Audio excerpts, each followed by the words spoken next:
All right, welcome to another keyboard review video. Today we're going to be checking out the Tezarre TK61. And if at any point during the video you guys want to check out this keyboard for yourself, I put Amazon links down below in the description. So here is the box. Nothing too special here. You do have a little bit of branding with the Tezarre, I think that's how you pronounce it, I could be butchering it, logo, as well as like a kind of reflective picture of the keyboard. But let's get this thing unboxed. You can also get this in white, but I got the black version, as you guys can see from just opening it up.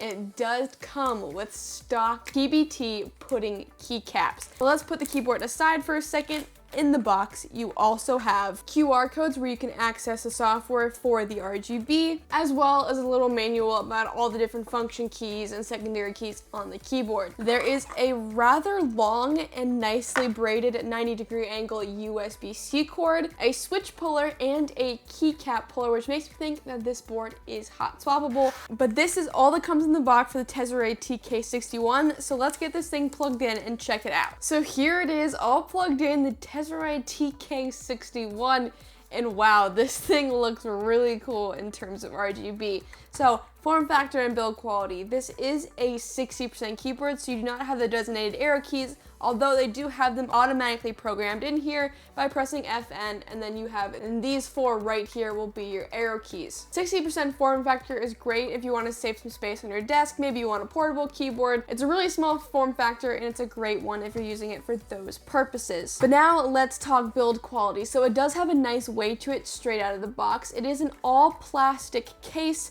It has 4 black rubber pads down at the bottom, and the case is also angled, so for a typing hand position, it does feel pretty nice. So pretty bare bones on the design of the case. You have the USB-C port right up on the left-hand side. What they really focused on for this keyboard was the keycaps. So these are double shot PBT keycaps on a $60 keyboard. That's like the main draw for this keyboard.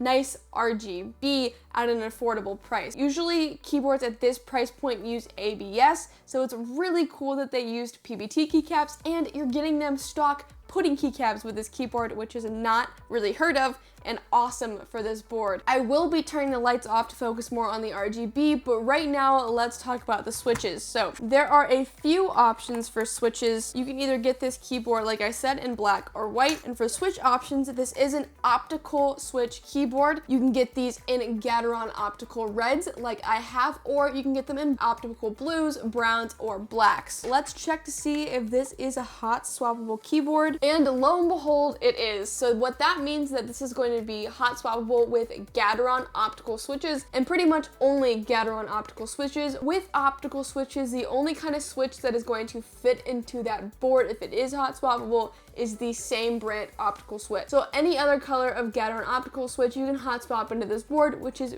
really cool. But now let's get a sound test of the Tezarre TK61.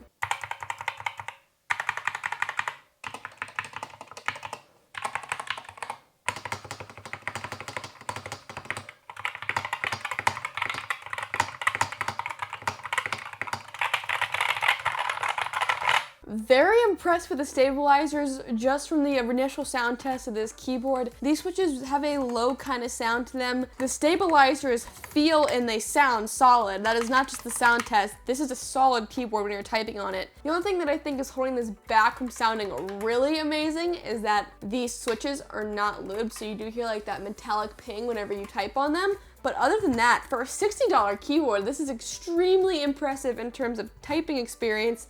This would be a very good keyboard for gaming, 100%, since it is optical switches. But let's take this spacebar off and take a closer look at these stabilizers. So I don't know how well you guys can see, but these are factory lube stabilizers, and they are heavily lubed, like extremely heavily lubed, as you guys can see. That's all lube right there. So that is why these stabilizers did not move at all during that sound test. They do not sound rattly at all, as you guys can see. There's even a little bit of like rubber down here underneath the spacebar, which I'm guessing is to decrease the sound, which I haven't really seen on a keyboard before, and it's an interesting touch that they put in here. Sound test, really solid keyboard overall. They really paid attention to how this thing sounded and felt, and as you guys can hear, it is a really satisfying keyboard to type on. I mean, this is a stock keyboard, no mods to it. This is how it came from the factory. I did nothing to it. Only thing that I could think about doing to this keyboard to make it sound even better is probably to put some foam in the back of this, since it is a little bit hollow. But that is it. Overall, this is extremely solid keyboard. Now the moment that you've all been waiting for, the RGB. Let's turn these lights off and get a better look. So here is the RGB for the Tezarre TK61. Putting keycaps definitely look awesome on this keyboard. There's a really nice glow through all of them, really even throughout all of the cutouts for all of the letters and numbers. The only thing that I'm not getting a lot of light through is the bottom, as you guys can see, and a little bit dimmer on the sides compared to the top. But if you're just looking at it face on, it looks incredible. And as you guys can see with the lights off, they do have a little bit of print on top. It is like a light gray color, but I don't mind it because it really blends into the keyboard and isn't too distracting. But let's go over the modes of this keyboard. So FN, this is going to increase the brightness, it's going to decrease the brightness. L is going to turn off the backlighting, turn it back on. The right bracket is going to increase the speed, the left bracket is going to decrease the speed. It looks like P is going to change through all of these static colors of this keyboard, and O is going to go through a few different modes. So overall impression of the RGB, the pudding keycaps definitely suit it, and there's a nice amount of modes to choose from. Now, as for the keycaps, they are double shot PBT. According to the Amazon listing, as you guys can see from the RGB, they do have a nice shine throughout them, and they are pretty good quality, not the highest quality PBT keycaps you can get, but definitely nice for the price point. They do definitely have some texture on the front and look pretty good overall. So I would definitely recommend this 60% keyboard for somebody who wants a solid typing experience. These Gateron red switchers would be awesome for gaming. And for somebody who is looking for some nice RGB and a little bit of a wow factor for not spending too much money, definitely an attractive keyboard. And for 60 bucks, I would highly recommend this Tezarre TK61. All right, so that was my full review of the Tezarre TK61. Again, if you guys do want to pick up this keyboard, I put Amazon links down below in the description. I really hope this video helped you guys out. If it did, it'd be awesome if you could hit that like button or that subscribe button. But I was your keyboard review guide, and I'll see you in the next video.